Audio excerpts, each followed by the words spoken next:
So on this patch is pretty deep.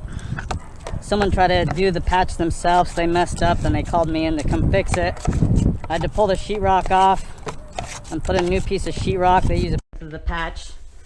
There's a gap here that's as good as I can get it without cutting out the whole wall.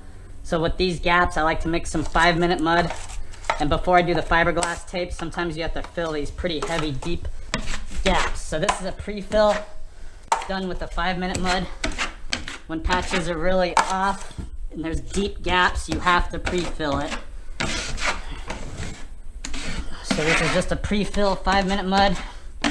Basically fill in the deep gap, let it dry. You can also pre-fill a joint compound, but then you'll have to let it dry overnight. So that's why we're using a 5-minute mud.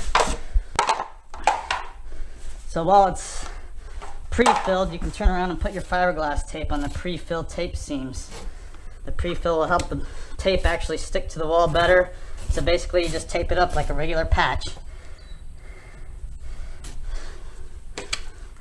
Get it nice and taped.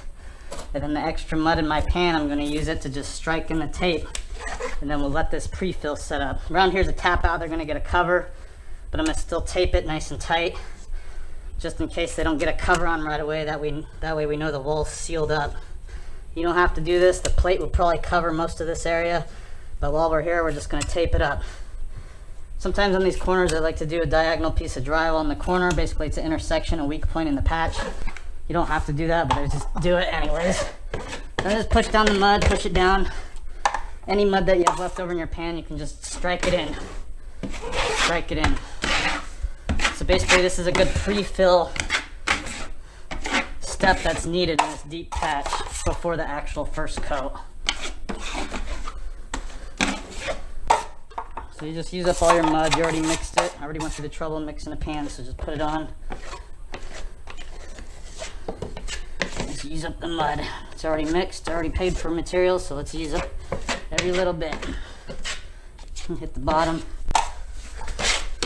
As you can see, it's a pretty bad patch. So now I'm going to mix first coat mud and